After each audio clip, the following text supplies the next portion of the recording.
मुख्यमंत्री त्रिवेंद्र सिंह रावत ने प्रदेश की जनता को विश्व पर्यावरण दिवस की बधाई दी है। मुख्यमंत्री त्रिवेंद्र सिंह रावत ने कहा है कि उत्तराखंड में गौरा देवी जैसी महिला रही जिन्होंने पेड़ बचाने के लिए अपनी जान की परवाह तक नहीं की। सीएम ने लोगों से अपील की कि ज्यादा से ज्यादा पेड़ लगाएं ताकि पर्यावरण सुरक्षित रह सके।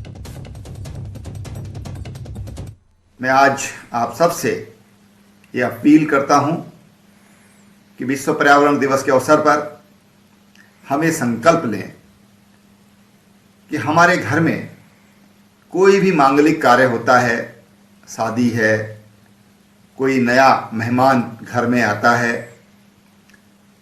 कोई जन्मदिन हो सकता है, किसी को किसी दिन नौकरी मिली होगी, कोई रोजगार मिला होगा, हम उस दिन को चिरस्थायी बना सकते हैं एक वृक्ष लगा करके।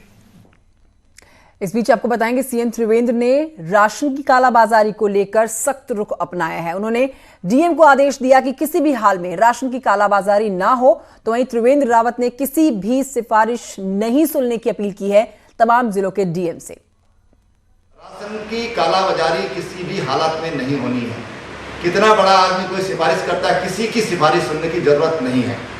कोई भी सिफारिश करे तो मैं आपको निर्देशित कर रहा हूं कि किसी की भी सिफारिश सुनने की जरूरत नहीं है। राशन की कालाबाजारी की घटना हमारे सामने नहीं आनी चाहिए और कहीं से हमारे कान में आती है तो ये खबर आनी चाहिए कि उसको अंदर कर दिया गया है। वहीं कांग्रेस की अगर बात करें प्रदेश में, तो कांग्रेस के पूर्व राष्ट्रीय सचिव और टीम राहुल में शामिल प्रकाश जोशी ने कांग्रेस के प्रदेश अध्यक्ष प्रीतम सिंह को एक चिट्ठी लिखकर इस बात पर कड़ी आपत्ति दर्ज की कि पार्टी के कई नेता मीडिया में अलग अलग बयान देकर कांग्रेस की इमेज को बट्टा लगा रहे हैं। जोशी ने चिट्ठी में लिखा है कि जोत सिंह बिष्ट, सूर्यकांत धस्माना, विजय सारस्वत और धीरेन्द्र प्रताप ने प्रदेश में राष्ट्रपति शासन लगाने को लेकर अलग अलग बयान दिए, जिससे कांग्रेस की स्थिति हास्यास्पद हो गई। और इसके साथ ही प्रकाश जोशी ने कोविड फंड के लिए विधायकों की सैलरी और 30% भत्ते को काटने के मामले में कांग्रेस के नेता अलग अलग सुर में बोलते रहे, जिससे जनता में एक गलत मैसेज गया। जोशी ने यह भी कहा अपनी बातों में, जिसका जिक्र उन्होंने चिट्ठी में किया है, कि कांग्रेस बीजेपी सरकार की कमियों को उजागर करने में कहीं ना कहीं पीछे रह गई है। और अब आपको बताएंगे चारधाम यात्रा पर अपडेट। इसको लेकर सरकार ने स्पष्ट कर दिया है कि 8 जून के बाद यात्रा शुरू करने को लेकर स्थानीय पंडा पुरोहितों से विचार विमर्श के बाद ही कोई बड़ा फैसला लिया जाएगा। साफ कहा गया है कि यात्रा शुरू करने से पहले पूरे एहतियात बरते जाएंगे।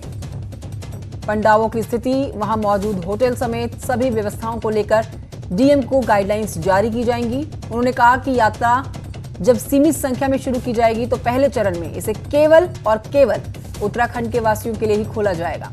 वहीं इसमें भी रेड जोन एरिया वाले लोगों को अनुमति नहीं होगी। साथ ही राज्य से बाहर के यात्रियों को फिलहाल अनुमति नहीं होगी। आपको बता दें कि बद्रीनाथ के रावल ने यात्रा को 30 जून तक चालू नहीं करने की मांग की है और सीएम और चमोली के डीएम को चिट्ठी लिखी है। अभी हम लोग विचार कर रहे हैं कि 8 तारीख के बाद अपने राज्य के धार्मिक स्थलों को हम शुरू करने पर विचार हो रहा है। लेकिन ये भी सही है कि हम लोग जो हमारे चारों धाम के जो हमारे रावल हैं, पंडित हैं, पुजारी हैं, पंडे हैं, सबको बातचीत करेंगे, लेकिन एक सीमित संख्या में सुरक्षित रूप में हम यात्रा को शुरुआत करेंगे। वहीं उत्तरकाशी में गंगोत्री के पंडा पुरोहितों ने कोरोना को देखते हुए फिलहाल यात्रा को नहीं करने की सलाह दी है। उनका कहना है कि यात्रा सीजन का पीक सीजन जो है वो निकल चुका है, अब मॉनसून आने वाला है, ऐसे में यात्रा को अभी शुरू नहीं किया जाए। से भी अपील है कि यात्रा खोली ना जाए और अगर 2-4 लोग कोई गंगोत्री और चारों धाम में आते हैं और वो संक्रमित होते हैं तो उससे सारा जनमानस, जहाँ का जितनी भी व्यवस्थाएं हैं वो सब खराब हो जाएगी और लोग इससे इफेक्टेड होंगे। तो मेरा निवेदन है सरकार से कि जिस प्रकार से यात्रा अभी तक बंद थी, लोग अपने घरों में रहें और माँ गंगा का स्मरण वहीं से करें। इस बीच विद्यालय उत्तराखंड शिक्षा परिषद की हाई स्कूल और इंटरमीडिएट की बची हुई परीक्षाओं को लेकर बड़ी अपडेट की इसी महीने में कराई जा सकती हैं। 10वीं और 12वीं की बचे हुए एग्जाम्स, इनकी एग्जाम की डेट्स जो है वो जल्द घोषित हो सकती है और इन एग्जाम्स को हाई स्कूल और इंटर के लिए अलग अलग पालियों में आयोजित किया जाएगा, जिससे कि सोशल डिस्टेंसिंग का पालन हो सके। शिक्षा मंत्री अरविंद पांडे ने कहा है कि इसे लेकर जल्द डेट्स का ऐलान किया जा सकता है। लॉकडाउन की वजह से बच्चों के पेपर कहीं ना कहीं प्रभावित हुए हैं। हमारी कोशिश है कि इसी महीने के अंदर अंदर हम बच्चों के पेपर जो बचे हुए हैं इनको हम करवा लें, ताकि ठीक समय पर इनको हम परीक्षा परिणाम दे सकें।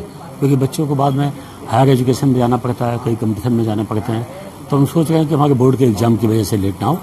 और मुझे ऐसा लगता है कि आज हम बच्चों के डेट किस किस डेट में किस किस पेपर के होंगे, ये हम डेट आज